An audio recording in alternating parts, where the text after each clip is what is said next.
हर crash होते हवाई जहाज की किस्मत इसके जैसी नहीं होती। ये साल 2009 की 15 जनवरी की घटना है। अमेरिका के न्यूयॉर्क शहर के लागाडिया एयरपोर्ट से उड़ान भरने वाली यूएस एयरवेज की फ्लाइट 1549 नॉर्थ कैरोलिना के शार्लेट शहर जा रही थी। ये एक एयरबस A320 जहाज था। दोपहर 3:25 पर इस फ्लाइट ने न्यूयॉर्क के लागाडिया एयरपोर्ट से टेक ऑफ किया। विमान में 150 यात्रियों व 5 क्रू मेंबर्स सवार थे। विमान को उड़ा रहे थे कैप्टन चेस्ली सलेनबर्गर। विमान को टेक ऑफ किए लगभग 2 मिनट ही बीते थे कि अचानक ये विमान कनाडाई गीज पक्षियों की एक नस्ल के एक झुंड से टकरा गया। इस टकराव की वजह से विमान के दोनों इंजन बुरी तरह क्षतिग्रस्त हो गए। विमान को थ्रस्ट मिलना लगभग खत्म ही हो गया। कैप्टन ने इंजन्स को रीस्टार्ट करने के कई प्रयास किए, लेकिन इंजन रीस्टार्ट नहीं हुए।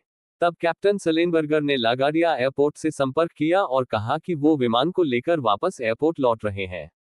लेकिन जल्द ही कैप्टन सलेनबर्गर को एहसास हो गया कि जितनी तेजी से विमान नीचे जा रहा है, उससे लागाडिया एयरपोर्ट वापस पहुंचना नामुमकिन है।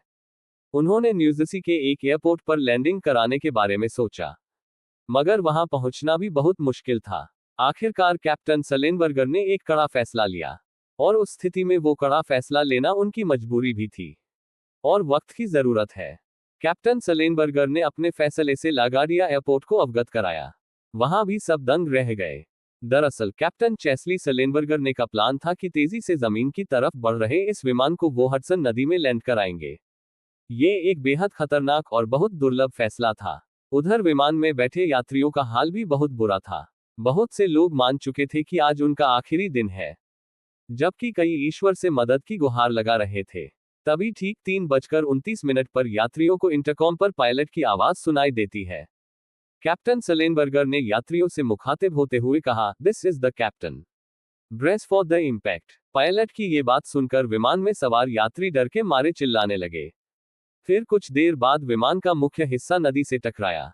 टकराव बहुत हैवी था। विमान के तल में दरारें आ गई, जिनसे पानी भी अंदर आने लगा। लेकिन चूंकि विमान के फ्यूल टैंक्स पूरी तरह से भरे हुए नहीं थे, तो विमान नदी में उतरने के बाद भी सीधा रहा। विमान के स्थिर होते ही सभी लोग विमान से बाहर निकल आए। बहुत से लोग विमान के पंखों पर दोनों तरफ खड़े हो गए।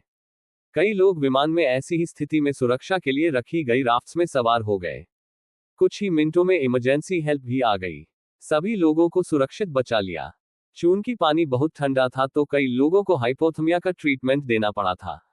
जबकि विमान के पानी से टकराते वक्त हुए इंपैक्ट की वजह से 5 लोग गंभीर घायल हो गए थे, मगर मृत्यु किसी की नहीं हुई थी। कैप्टन चेस्ली सलेनबर्गर हीरो बन गए। बनना भी चाहिए। हालांकि कुछ लोगों ने कैप्टन सलेनबर्गर की आलोचना भी की थी, ये कहकर कि पानी में विमान